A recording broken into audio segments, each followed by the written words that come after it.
I'm Nick Hirshon. I'm a journalism professor here at William Patterson, and thank you for joining us for our second WPSBJ reality check of the spring semester. These discussions are sponsored, as always, by the Communication Department and the William Patterson chapter of the Society of Professional Journalists, as Livia mentioned, and I always try to get in this plug that we were named the most outstanding student chapter in the Northeastern United States last year. I'm going to hold on to that for dear life until someone else gets that title. So I'll begin our conversation tonight with some question for Caren, but you probably saw behind us before, we're going to have the opportunity for you to ask questions on Twitter.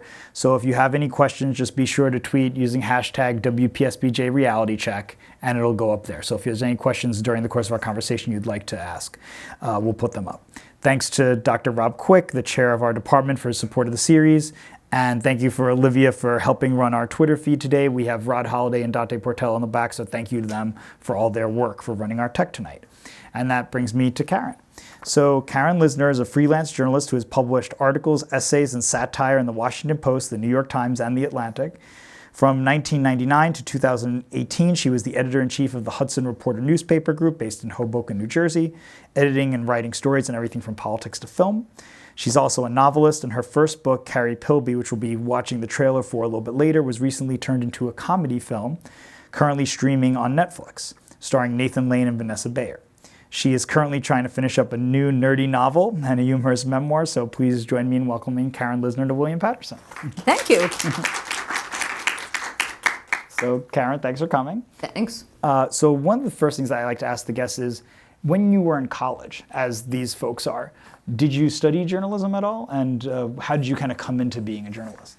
Well, I studied English, and in high school I was on my school paper, and I always loved journalism. I took a trip, even before high school, I went to a summer workshop they had at a local university in Monmouth County, and it was a summer newspaper workshop that the Asbury Park Press did, and that was when I was 14. So I was always interested in newspapers. I was always curious. I grew up in Freehold, and it was kind of, I lived in a development where you couldn't even walk to a store, a convenience store, to get anything. It was just really quiet. There were like farms surrounding this development. So I was always kind of curious about what was going on around me. Like if I heard a fire engine in the distance, I was wondering what the story was, and I thought it would be interesting. I always liked writing too, and I loved reading Judy Blume books when I was like 12 or 13. So I liked all kinds of writing. I liked fiction and nonfiction, and I thought journalism would be a good career because I liked writing, and also because I was curious and I wanted to know the story. And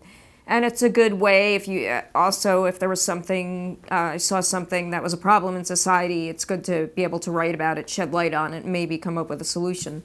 So I wrote for my high school paper, and I always liked taking photos too. And I wrote for my college paper, and there was no journalism major, but I think it's good. I think it's almost better sometimes to get real-world experience than to just learn in a classroom. I'm sure there are some classes where you do both, ideally. You write some sample stories. So I was an English major, and I studied mostly literature, but there were some nonfiction writing courses. And I wrote for the Daily Pennsylvanian. I went to the University of Pennsylvania, and they had a really good school paper. Now it's like a few time a week Pennsylvanian or whatever. I wonder how many colleges have daily papers anymore. But it was a good place to learn about journalism, to get real-world experience. So I did as much writing as I could. I think even just writing on your own, whether you're writing on a blog or posting on social media, it teaches you to try to get people's attention in a few words, and I think that any kind of training that does that is valuable because people don't pay a lot of attention. There are too many distractions. So if you are good at asking the right questions, finding things out, and you know how to say something complicated in as few words as possible, then all those experiences, if you're learning them in a journalism class or learning them on your own, are valuable, I think. So that's an interesting idea, especially in this age where print journalism, people say it's dying, or it's hard to get traditional kind of a journalism job maybe, but that the skills of investigation, research can apply to lots of other professions. Yeah. Including what you've done certainly as a novelist. And I know there were a few questions that you mentioned that we could talk about, and actually some of the students tweeted out questions before tonight, and so I put some of them in here. Some of those questions relate to Carrie Pilby. Mm-hmm. So I figured that we'll talk about that, but just for people in the audience who may not know much about it, I got the trailer, so maybe we'll watch the trailer on the screen behind us, and then I'll start asking you some of the questions that the students had. All right? So we'll cue that up. So some of the questions that the students asked were, again, similar to what you were saying we could talk about. Lorraine, who I don't think is here right now, but Lorraine asked, how did you come up with the plot? Maybe you could even describe a little bit more. Obviously, we got a sense from the trailer, but how did you come up with the plot and the story idea for the first novel? Well, I always wanted to be a writer when I was young, so I always had different, I always think, could this be a good story? Could this be a good article, or could this be a good novel? Even when I was young, and again, I used to read all the young adult books. So after I graduated from college, I moved to Hoboken because it was close to New York, and I wanted to get into publishing somehow. And I was kind of living the single girl life in the 90s in Hoboken, going on a few dates here and there, and struggling to start a job and not making a lot of money. And it was a time when people were starting to like books, stories like those in Sex and the City and books like Bridget Jones' Diary, and there were a lot of young single women in their 20s out there struggling to figure out their lives. And so I started writing kind of some funny rants just on my own of things that would go on, and I started thinking, maybe these could be a novel about someone who's very smart but not quite socially aware, because I was that way, but I figured it would be funnier to exaggerate. And I had written a couple of young adult manuscripts that agents said were kind of too slow or too quiet. But I'd also published some humorous essays in the New York Times and things like that, and it seemed like when I wrote something funny, people responded to it, but when I tried to write about cute 12-year-olds and their lives, people said the writing is pretty good, but why should I spend a year publishing this book? So I figured, maybe I should write something that's a little bit more like my life and exaggerate it and make it funnier. And I always had been, especially in college, when people drink a lot or they start taking risks, I was never like that. I was more nerdy, and I thought, maybe I'll write kind of a nerdy novel, and that's kind of funny, and exaggerate it a little bit and look at some of the hypocrisies I was dealing with in life. For instance, I'd sort of grown up a little bit sheltered, thinking a little bit black and white, people are moral or immoral, and the older you get, the more you realize sometimes there are shades of gray. Maybe the people you think are terrible people are actually trying to do their best. So I kind of wrote about this character who's also trying to grow up and figure out what moral guidelines should she stick to, what should she get a little fuzzy about, because that's kind of what happened to me after I got out of college, and I started thinking, should I be really strict about life and what I do, or should I open myself up to different types of people? And I think I kind of started this novel with this character who's kind of set in her ways already at 19 and kind of has to open up to people a little bit more. And I actually started writing it one day when I went to get I lived on Washington Street in Hoboken, which is the main street, and I went to get a video, and I was walking down the street with it, and I was thinking, how come they didn't offer to put it in a bag? Whereas if I go buy gum at the grocery store, they're always trying to put a bag on it. And I thought, but I don't want everyone to see my video. Why don't they ever give me a bag? And I wrote a little funny rant about that, or attemptedly funny, and then I kind of went from there and wrote about this character who overthinks pretty much everything to her detriment, and that's kind of where it started, I guess. And then Ryan Hess asked on Twitter, how was the process of having the book adapted into a movie? Well, it was kind of fun. What happens, I think, depends on how passionate the people are who do it and how committed they are to getting it done. Anything creatively, there are a lot of people out there that I think probably everyone how many people in this audience have something you'd like to make into a movie or book or story or some idea? Don't be shy if you feel like you've had a good idea, you dream of it someday. I think a lot of people want to write a book or a movie or something like that. So there are a lot of people out there that want to do that, and limited resources. Even an independent movie that's made for a few $1 million still involves a few $1 million. So the only way a creative project on a large scale really gets made is if you have a lot of really committed people. who are willing to withstand the roadblocks and the time. So the book was first adapted by a production company in California, and I think they worked on for a year trying to make a TV show out of it. And I wasn't really involved in that process, but afterwards they paid me a few $1,000s for an option, and then they didn't end up doing anything with it, didn't renew the option, or maybe they tried really hard to do something with it, but they couldn't get to the next level. A few years later, Disney, ABC optioned it. And again, they had people working on it, trying to turn it into a TV show. This was around 2007, and they let the option go after a year. I think the person who was really passionate about it left the company. And then in 2012, I heard from these two women who wanted to make it independently. And because they weren't a huge company, they didn't have as much money to option it, but they were committed and passionate about it. And every step of the way, they kept me in the loop, and they raised the money, and they ended up making it. And it was really nice to see people who had such passion, because it's very easy to give up, especially in the face of roadblocks.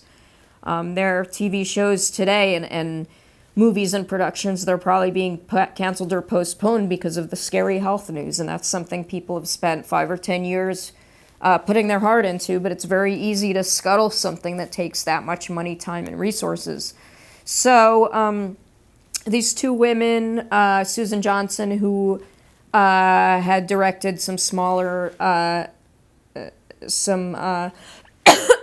independent films, was one of the women. The other one was Suzanne Farwell, who's a producer.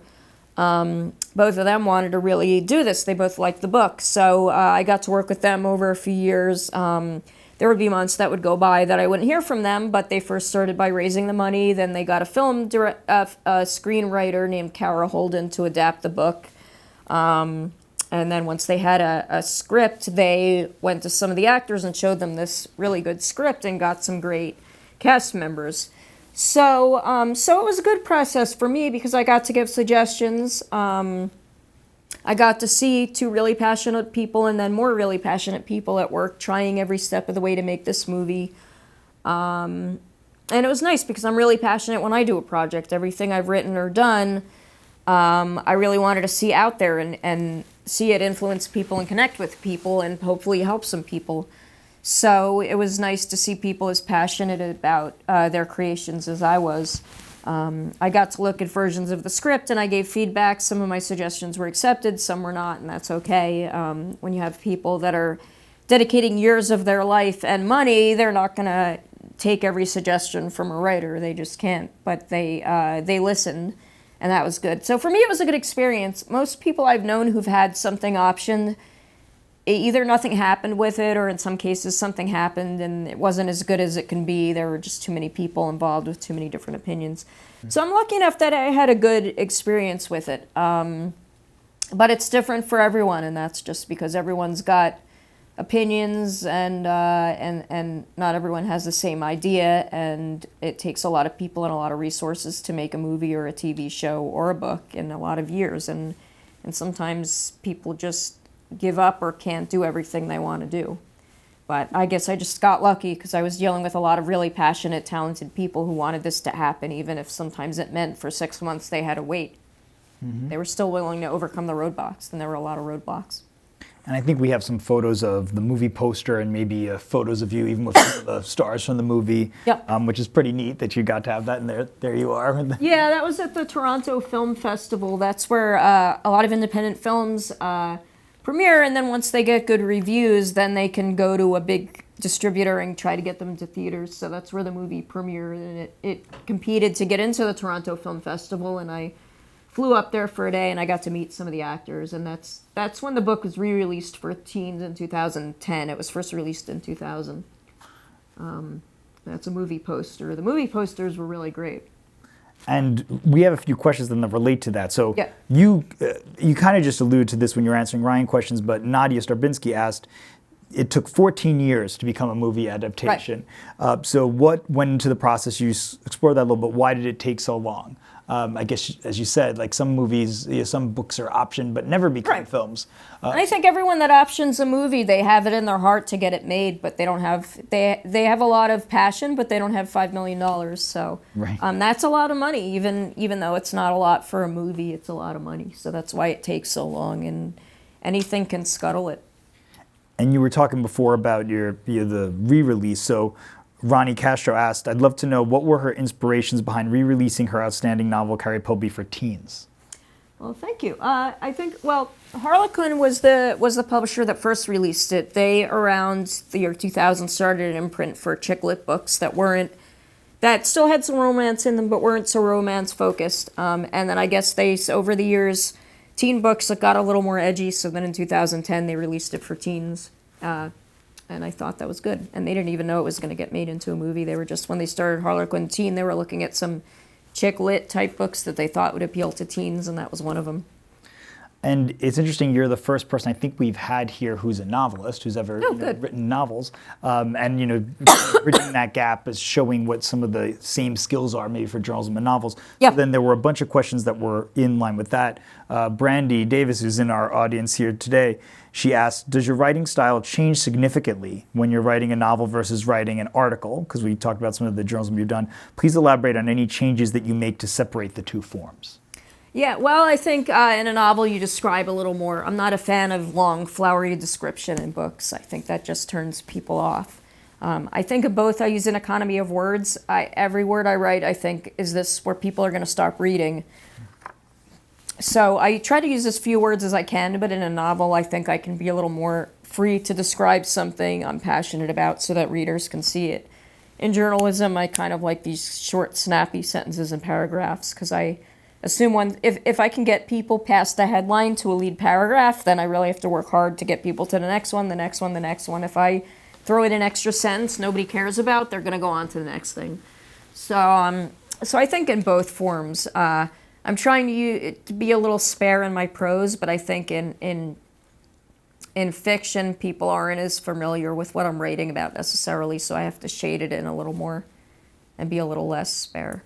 And certainly, obviously, in journalism, as you said before, you're really taught how do you be really concise with your sentences. And then in a novel, you have more space, but you still are dealing with a short attention span, I suppose. I think everything should be written to lowest attention span readers. I think that was always true, but definitely more in these days. Sure. Well, then we have another question similar from James DePinto, who's in the audience here. Hey, so you didn't write all these questions? No. Some of them are, a lot of these are student questions. I think some of them are bots, actually. No, these are... he's a bot. I am not a bot. Yeah, that's convincing. No, but James was asking, when doing satire writing, do you ever worry about not being taken seriously as a writer? I guess as a journalist then, and what influenced you to do satire writing. But I guess that's true if you're writing things that are more in line with this, Carrie Pilby, but then you're going out and then you're writing a more traditional kind of newspaper piece to people and say, hey, is that the woman from the Nathan Lane film? And what? People aren't even paying enough attention. I think sometimes in journalism we get into a bubble and we think people understand what we know because we're writing this stuff 8 hours a day. Sometimes I think most people don't even see my name on things I write and they don't connect it. But yeah, I mean that could be something. People could theoretically read my articles and think, is she doing this more satire or more fiction? I've never heard anyone say that, so I guess that's lucky. But I think that's also because I'm not a famous writer. If I was Stephen King, then people might say that more. But most people have. I have friends who aren't aware that my book was made into a movie. Just people don't pay as much of attention as you think. When I write satire, it should be over the top enough that nobody can really take it seriously. Occasionally people do, but I think one of the requirements of satire is that it should be over the top enough that people probably won't take it seriously. Mm-hmm. So I think people give the benefit of the doubt, and they know that I'm not going to make up facts for a newspaper article, and hopefully I've been doing this long enough that people do know that. But it is something that theoretically, I mean, it could be a concern that I'm writing novels and fiction, but luckily I think people haven't said, why should we take her articles seriously? Because she's writing novels too. So I think there are enough journalists who work on fiction that people understand that you can separate the two.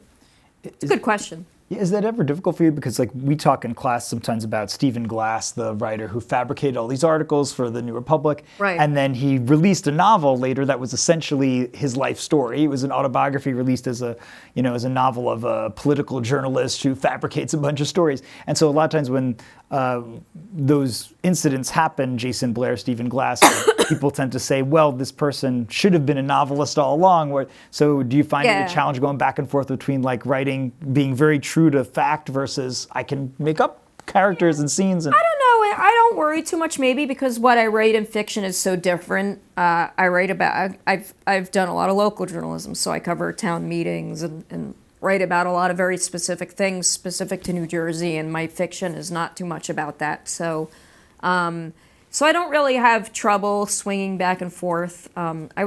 Steve Glass was at the same college I was. He was a year behind me at the same newspaper, and I used to see him in the newsroom.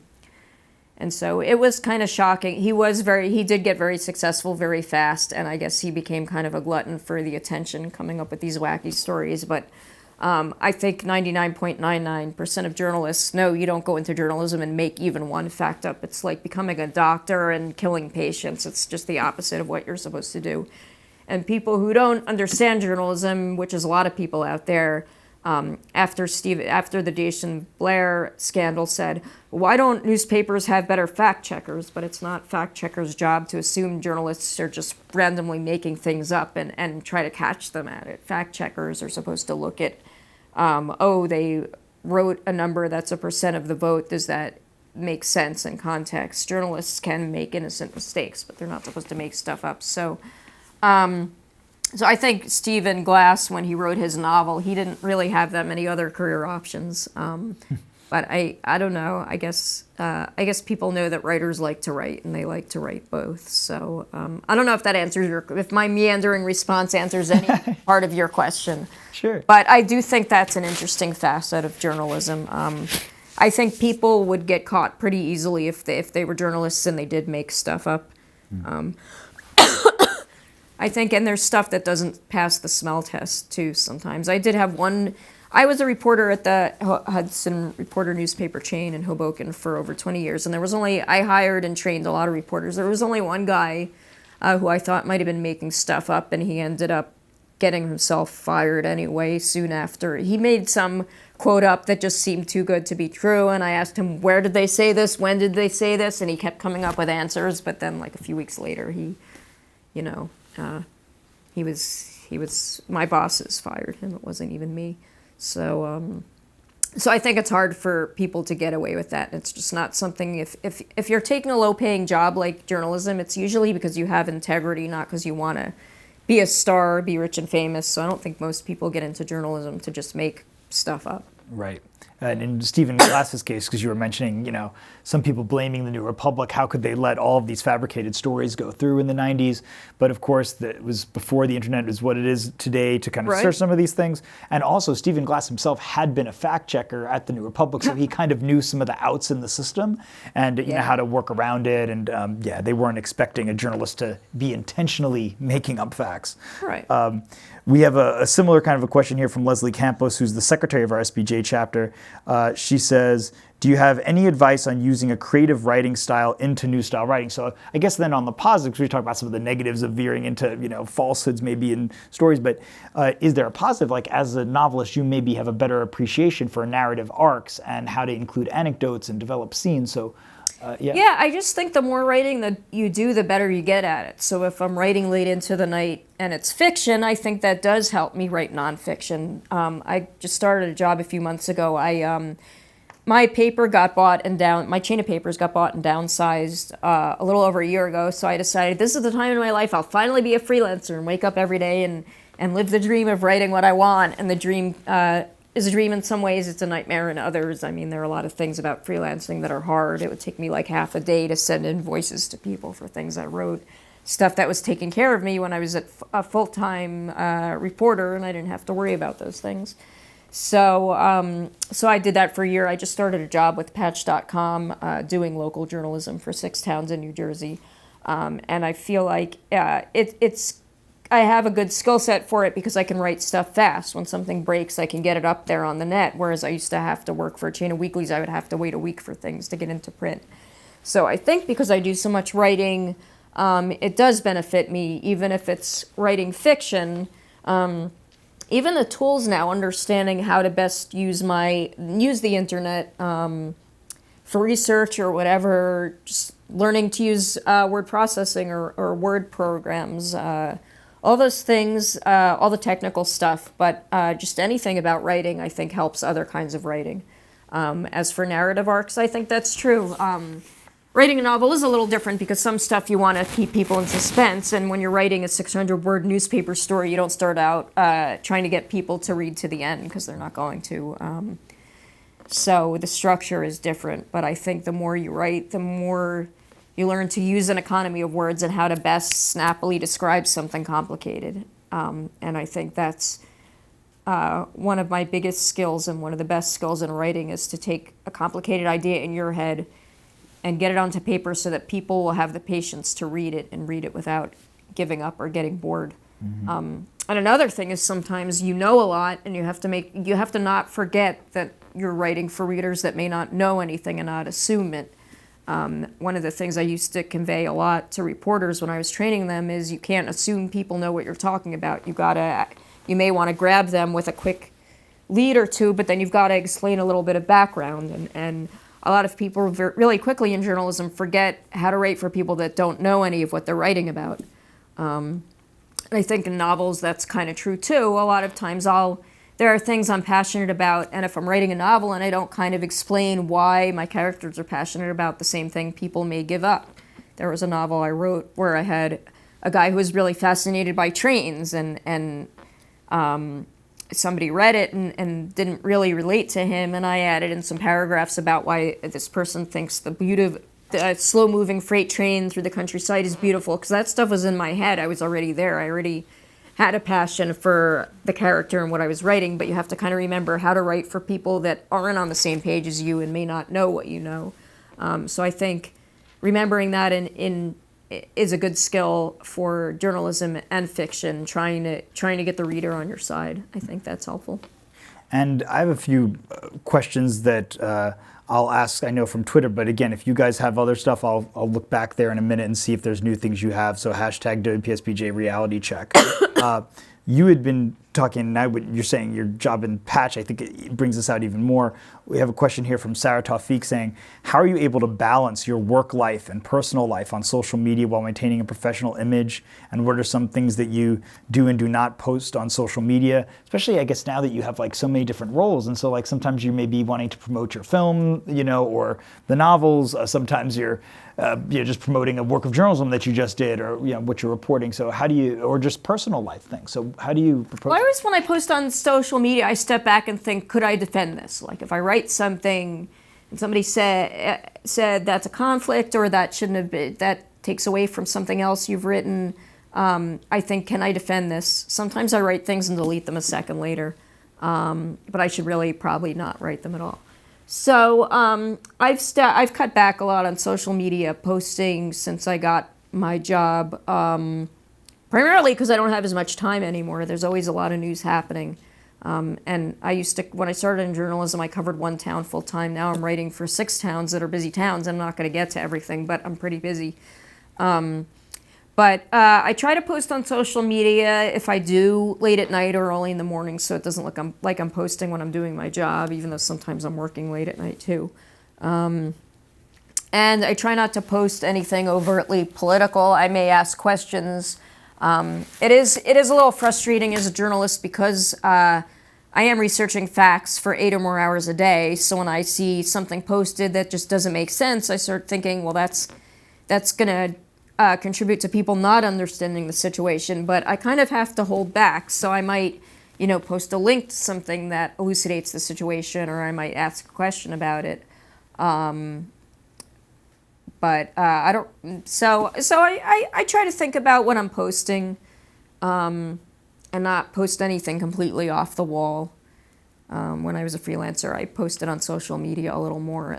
As for promoting my own stuff, I don't do it that much right now because even if my books, the book version as opposed to the movie of Carrie Pilby, it sells about 2 copies a week, and if I promoted it heavily, maybe it would sell 3 or 4 copies. So it's not really worth it to spend a lot of time on social media trying to make an extra 98 cents, which is about what I'd make. It's not going to change my life to sell 2 more books. Once in a while I do post or retweet something because I want people to know it exists, and one thing can lead to another. So I mean, the fact that Susan Johnson and Suzanne Farwell were aware of my book and made it into a movie, they might not have been aware if there wasn't if they didn't see it on a shelf or weren't sent it in the mail or whatever. So I want to keep the things I'm writing out there in the public consciousness, but I don't need to do a ton of promotion because it's not really going to change things most of the time. I do like connecting with people. I do like it when my stories serve a purpose, even if I think entertainment does have a purpose. If it keeps people calm in times of crisis or takes their mind off their problems a little bit, or even lets them know that somebody else is struggling, maybe it helps them feel better. So I think almost all entertainment has a value. So I want people to be aware of mine, and I like hearing from people that relate to something, even if it's one line in the book. That makes me feel like I've done something good.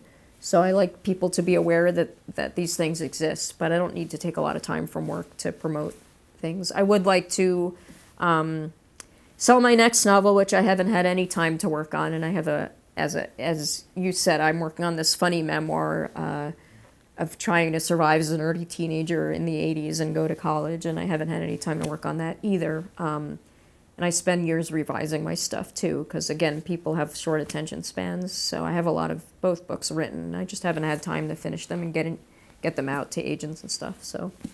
Well, and as we talk about Carrie Pilby, I saw that Ashley, who's in the audience here, asked a question on social media about, did the actors kind of, I guess, embody the roles as you envision them? It's so interesting sometimes as readers, right? We read a novel and we kind of have a picture in our mind of what would this character look like? Who would be good playing them?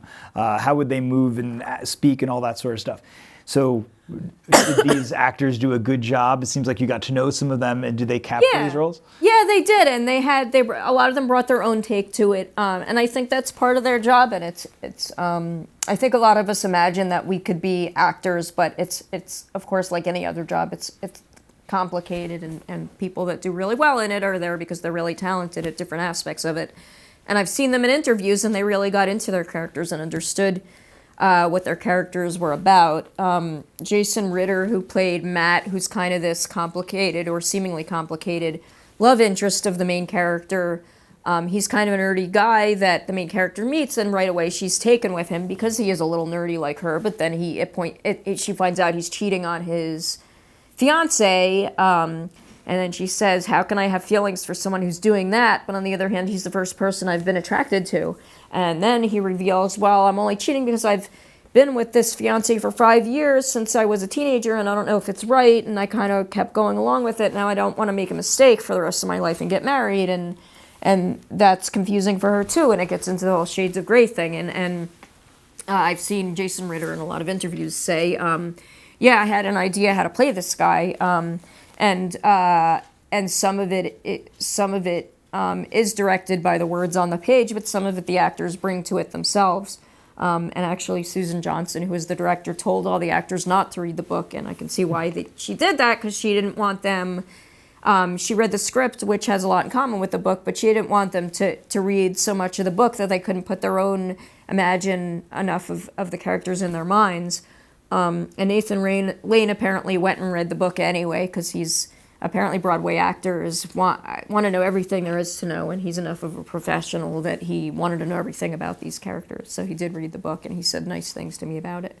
But they all brought a little bit of themselves and their idea to it, which is good, because I want them to read the plot. Not everything in the book happens in the script, and it probably wouldn't be a good idea if their acting was influenced by something that actually isn't in the script. That doesn't happen. So Jason Ritter played Matt. The love interest is a bit kind of a nebbishy kind of character who's like, He's a little slimy, but he's also got a little bit of heart. Maybe he is confused, even though he's cheating on his fiancée, and he kind of grasped that it's a little bit complicated for his character and the main character, and I think he did a good job on it. And it's fun to watch him. I think all the actors, it was really fun to watch them perform, and it was fun. Their characters are not one-dimensional, and it was fun to see how they played that. And all of them really brought something to it. And Vanessa Bayer, who was on Saturday Night Live, who's a comedian, ad-libbed some lines, and that was fun to watch too. It definitely added. I wish her scenes were longer and there were more of them, because it was just a lot of fun. She brought something really refreshing. And Belle Powley, who's done a lot of good roles since then and had a few good roles before then, was very smart and talented and really brought a lot to the main character too. And she's in every scene and had to be on the set every day and for like 14 hours or more some days. So she really brought a lot to this character, and even her little movements, like pulling her sleeves over her hand. Everyone brought something to it, and I thought it was a lot of fun to see what they did with it. It's nice. It sounds, as you're describing it, you were very open to that, the kind of changes that they might have had, or the improvisation. Yeah. And because I would think, it's a novel that you wrote, and so you might be very protective of, well, no, the character's supposed to act this way or say this thing. You're not supposed to pull your sleeves down. You're not supposed to improv lines. But it seems like maybe you appreciate kind of the creative aspect. I did, and also it did take 14 years. So maybe if I was 25 and it got made, I would be more picky. But at that point, I was like, just do something with it.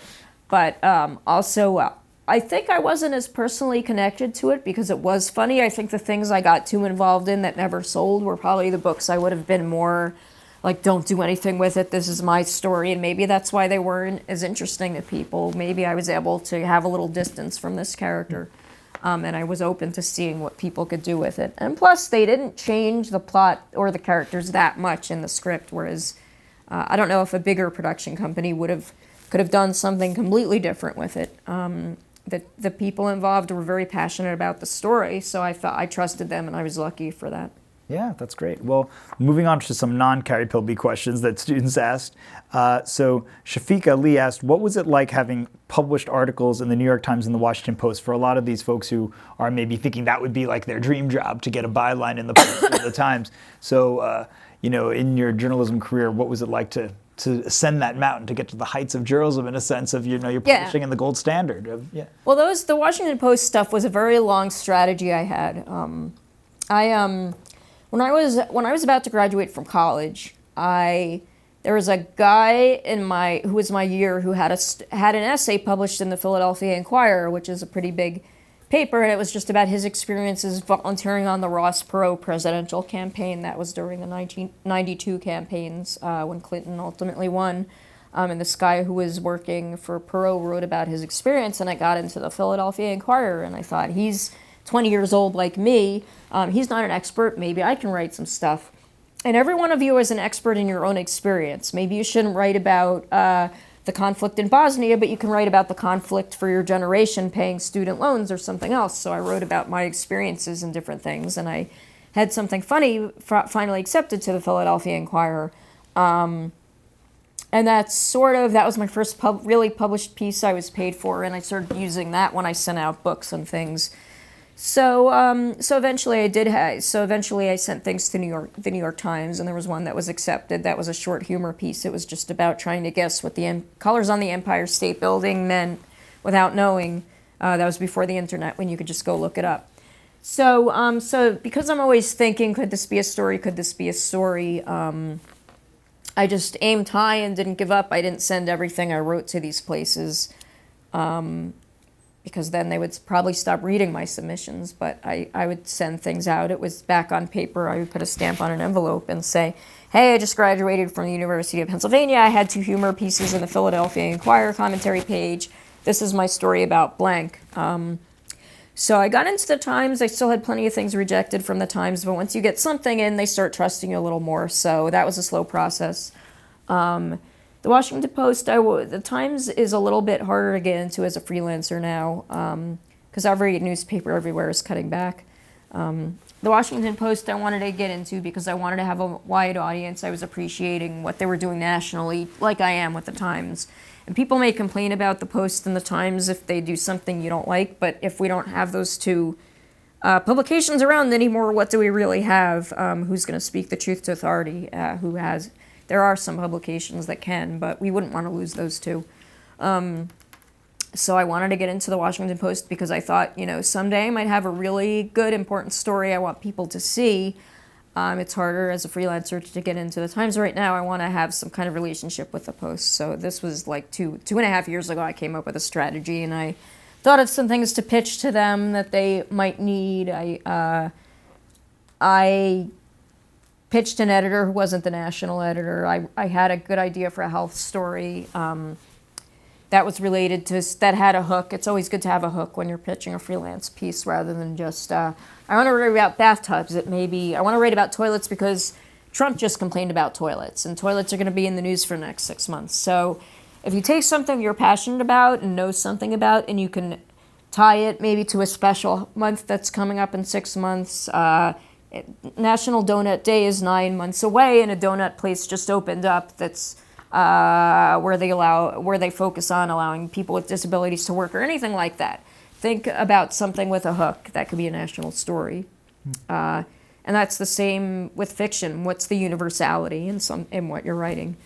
So it was a little bit of a dream to get into either of those publications, and I just kept working at it and didn't send them everything I had, but thought strategically about it. And now I haven't written anything for either of them lately. The Times I had a humor piece in 2 years ago, and that was the first one in like 20 years because I just didn't have anything that would have been relevant to the Times. And they get a lot of submissions they don't do anything with. So there's a lot of competition too, just even in ideas. The same idea you have, 20 people might be working on already. Luckily, you can go on the internet and find that out.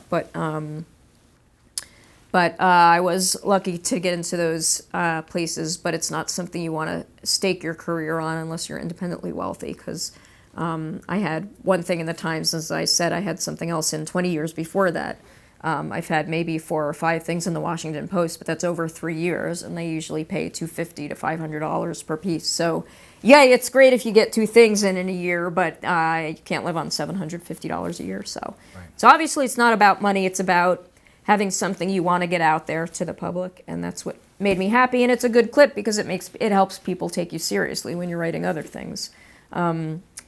When I finish my novel, people are going to want to know that I have an audience. So if I say I occasionally write for the Washington Post, an agent may say, "Oh, I don't have as much of an uphill battle to sell this to publishers who want to put the resources in it," because I can say, "Look, Caren has people who care what she's writing." So everything helps. Writing helps. Writing, publishing helps you get published.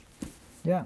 Well, it's a good message, I think, that if you're enthusiastic in pitching, if you're strategic, like you said, but also that at the age that they're at, how great would it be to be able to say you had something in the Washington Post or the New York Times, and that it's possible. It's not something like, I guess when I was in college, I felt at that age like it's outlandish that someone right. who doesn't have experience like I do, who's still learning journalism and just about the world, how would I get into the New York Times? But you'd be surprised at how, if you pitch, you might be able to, if you present yourself as professional and you have good sources, yeah. And if you get rejected, it just means 1,000 other people were pitching that day, or an editor just got busy. So some people don't pitch because they don't want to be rejected, but you have to take it as kind of a fact of life, nothing personal. Right. And people are always interested in college students.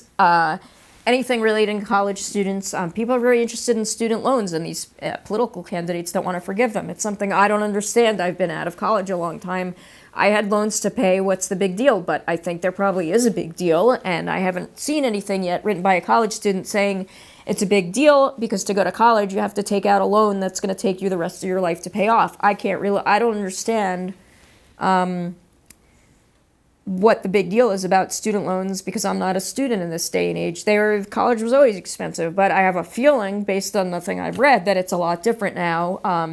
I would love to read an 800-word piece saying, hey, you old folks, this is why it's different now. This is why candidates are talking about. Because my feeling is, well, why, if you're going to pay off people's student loans, why not pay off senior citizens' medical debt or whatever? But that's because I'm an old fogey and I'm not on the ground with you and I haven't done research on it.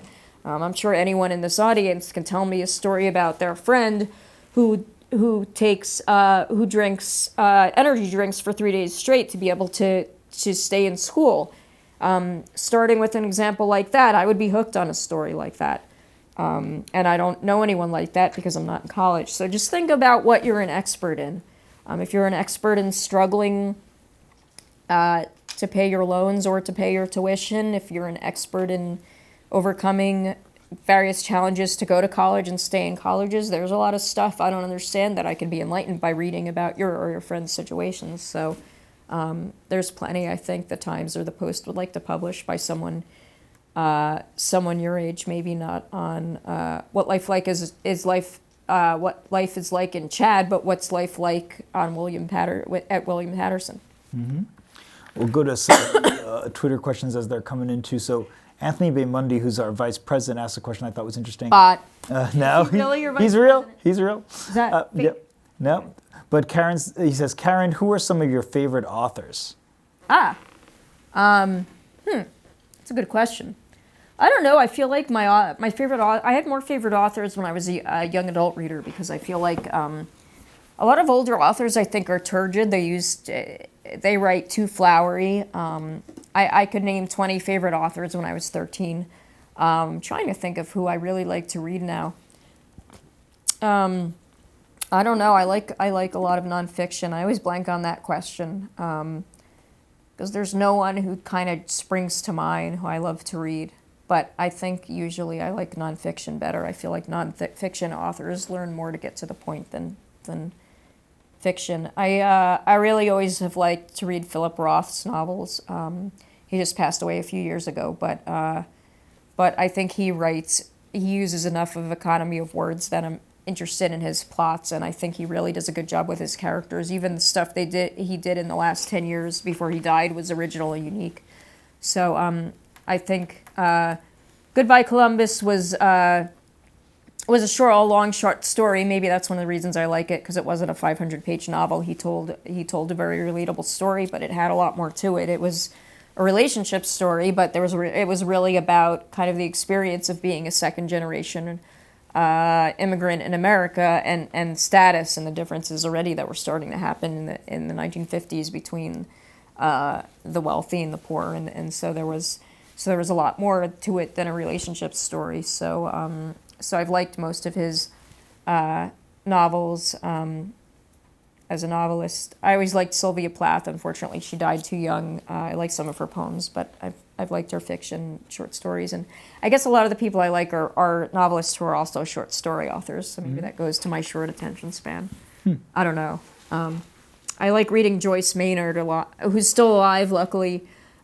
She's a nonfiction writer and a fiction writer. When she was 19, she published an essay in the New York Times, and J.D. Salinger lured her to move in with him when he was like 52 and she was 19, and she wrote a wonderful memoir about it, and a lot of people criticized her because they said she was like telling too much, but she was kind of exploited in a way too, and she has a good heart, and everything she writes, fictional or memoir, is always sort of from her heart, and it's also about a place of it also comes from a place of goodness and shining a light on things and making things better.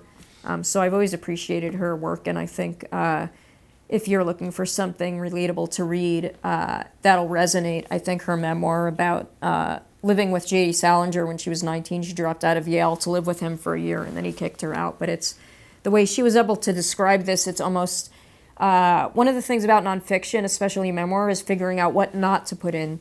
You don't want to put in every little thing that happened to you because that's not interesting. And I think she came up with a way to kind of do what everyone advised is show, don't tell. She kind of showed, looking back, how naive she was as a teenager just by telling us certain observations and expressions. I think she did a great job with that memoir. You can really get into the head of this 19-year-old girl who just wanted to please everyone and see how she would have ended up being foolish enough to drop out of school and live with this man in his 50s, and everyone around her just kind of let her do it. And it altered her life. She never went back to college, and I mean, now people are looking at it through a different lens. They're looking at a lot of powerful men who've had some kind of influence over young women, and where the balance is in that. But back then, when this happened to her, nobody said anything about it. So it's interesting to read. I like reading a lot of her writing. I want to make sure I get some other student questions, especially folks who are here. So Spencer, who's here today, he says, how many edits of a novel do you go through while writing versus a quick local news story? Well, obviously a lot more of a novel. I edit stuff for years. And then I change as I'm writing. So there's stuff that I might think is pretty good or relatable now that in a year I'll think, why did I think that way? Why did I think this was good? Unfortunately, sometimes if you read something too much, you end up wanting to get rid of everything because you're sick of it. So I kind of need a responsible adult at some point to look at my stuff, because otherwise I'll edit it to a pulp. But for a quick news story, I might read it once or twice to get it up there, and then once it's up there, go through it again, and I might find a typo or whatever. I never want to put something up that I'm not sure the facts in, but there are times things get through. Now, with what I'm writing for the internet, it's a lot different than when I had a week to go over stuff. And I'm covering 6 towns, and there is some stuff that has to get up fast, and sometimes there are things I think should get up fast, and then I step back and realize, the world isn't going to end if people wait 2 days to realize their taxes are going up. School's being closed in a few days. The first school, one of the first districts to close for a day because of coronavirus was Cranford, and I got an email late Friday night from the superintendent saying we're going to close schools for one day, the Monday after next. So I quickly got that up, and I did it before any other news source, and that got a lot of web hits. The next day, NJ.com got it up, and they said schools were going to be closed this Monday instead of next Monday, because I guess they were trying really fast and didn't really pay attention.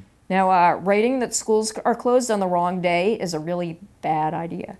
And my first thought when I saw the email from the superintendent, I read it wrong too, where it read, schools are going to close Monday, and then I looked and it said Monday, the 16th of March. So you have to kind of temper wanting to get things up fast with making sure they're accurate. And there are still going to be mistakes. I mean, that reporter who said that school was closed Monday when it was really in 2 Mondays wasn't trying to do anything wrong. Their story was a compilation of different schools that were closed. They probably just thought, hey, it went out late on a Friday night. They probably thought, okay, they're closing school Monday. So I try to read things once or twice. I probably will still make mistakes, hopefully not anything like saying schools closed on the wrong day. But a novel, you could edit to oblivion, and at some point you want to get it out there because someone else is going to write something similar or the world's going to change. You don't want to sit on your novel forever. But it also, you only get really one chance to get it out to agents. If they really hate it, they're not going to read it again in a week when you've made it a lot better. So there are a lot of factors that go into it. But yeah, fiction has fiction that isn't time sensitive. I'm sure I edited Carrie Pilby more than 100 times, and it wasn't making sense to me anymore at some point. I just turned it in, but yeah, I edit a lot. Well, and then as you mentioned the coronavirus, we had a question here from Emily saying, do you feel that the coronavirus has made the public more inclined to read local and national news? I think it's probably true. Unfortunately, I think people are blaming the media for causing hysteria, and there's so much media now on social media that the media doesn't even make sense anymore. I think it's shorthand that can start being dangerous because people will read something on their friend's social media feed and say, I don't trust the media because I read such and such, and they read it on Bob's Facebook post, not on a legitimate news source. But as I said before, people aren't experts in journalism, just like I'm not an expert in a lot of things. And some people just see something and they don't know where they saw it. So has it helped? I'm sure people are paying more attention to the news, but there are also people blaming the news and saying, hysteria is starting because of the mainstream media and it's all their fault.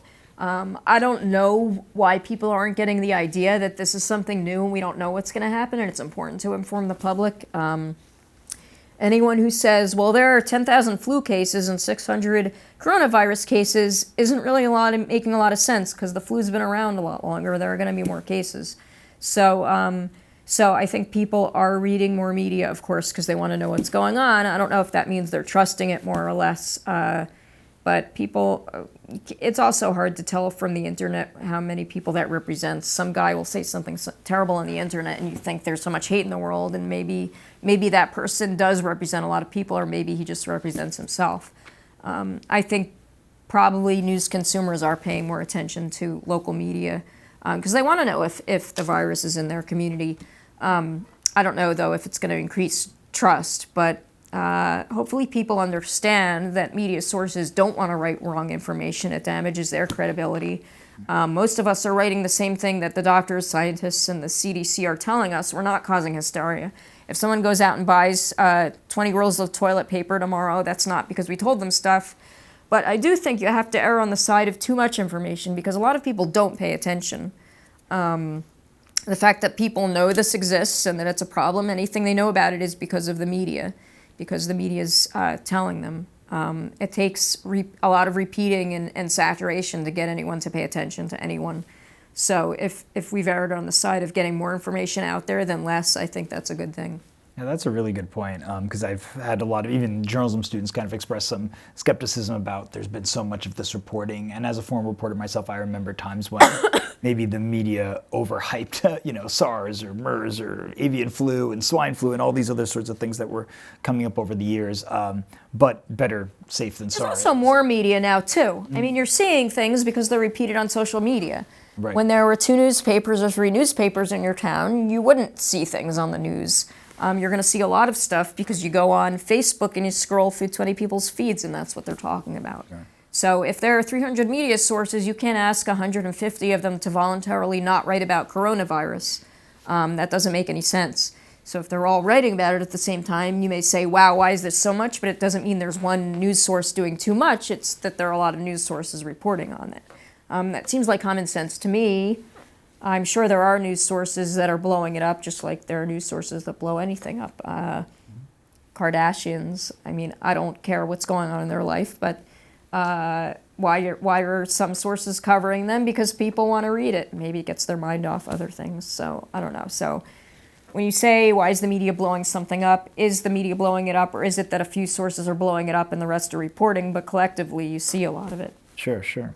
Well, as we wrap up with the student questions here, Arthur, who's also in the audience tonight, says, in an era filled with fake news, how do you ensure the legitimacy of sources?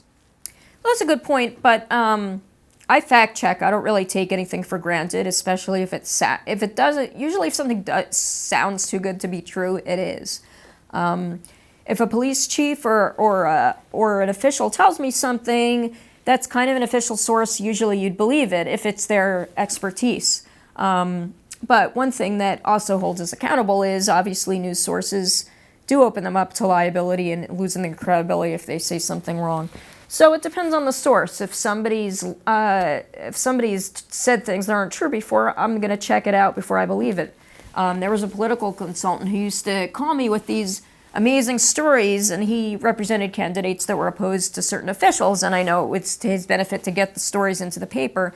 That doesn't mean they weren't correct. When reporters were writing about Nixon, they probably got some information from people who didn't want Nixon in office. It doesn't mean it was wrong information. But this person would call me and say, like, the mayor issued a memo telling city employees that they're this or that and the other thing, and I'd say, okay, show me the memo. I wasn't going to just write a story quoting this person, and then the memo wouldn't turn up, so I wouldn't write it. So it's pretty easy to fact check these days. We do have the internet, and somebody's opinion you don't have to fact check. If you write a story about how people are worried about something, and you meet with the people or talk to them on the phone, that's not something you have to fact check. But if somebody's telling you something, I would not just take. There are things you don't quote people on without checking them out.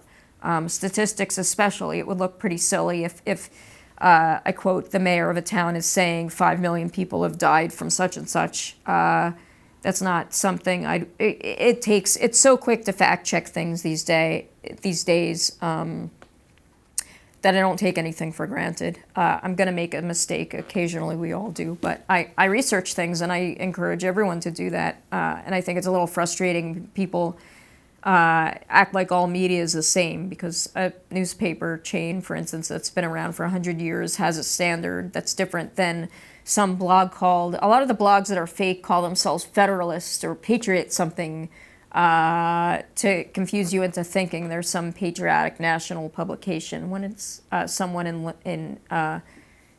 Leningrad writing the news or whatever, trying to influence us. So I think responsible reporters don't want to make the mistake of having to write a correction. It doesn't look good. So I fact check things that need to be fact checked. If it's someone's opinion, then I'll quote it. But usually I don't quote something that's a fact. Somebody may tell me something, I may quote them about it, but then I might have a paragraph saying, here's a link to the CDC website, here's a link to this statistic, and it's got to be from a government source or a real source.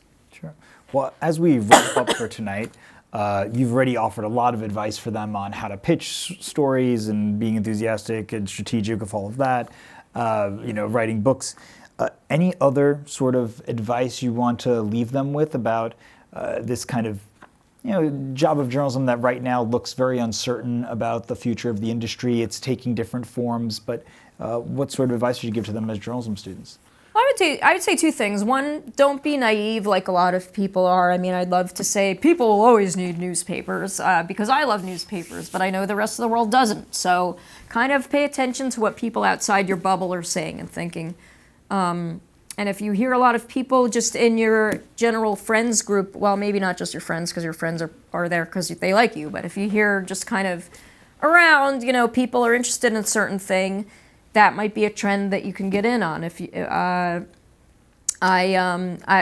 people always do want news.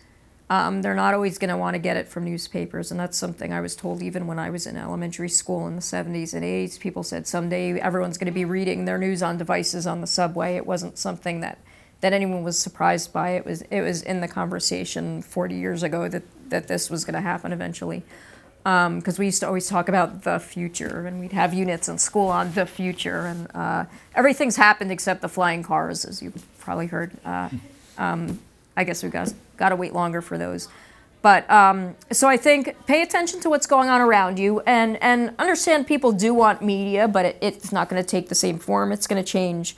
So I think it's good to be realistic and look at, if you want to be a journalist, just look at what kind of journalism is surviving. There are new models. Patch is one novel. It's not spending money on paper.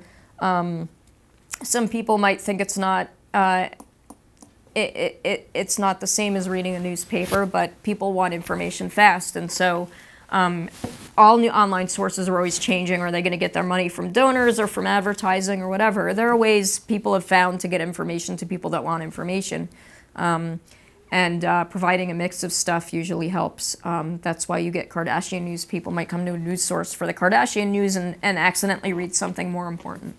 So I would say be aware of what's going on around you rather than being naive, and then look at what's out there. If you're interested in journalism, look at the types of journalism that are working right now, that are surviving and making money. There is a space for you. There are news outlets that need to hire people who are young and interested.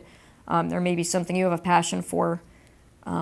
If you're interested in sports, there are always sports blogs and sports publications. If you're interested in fashion or entertainment, there are publications that work. There are also some that I had an interview a few months ago for a full-time job at a place that had just laid a bunch of people off, so I was a little nervous about that.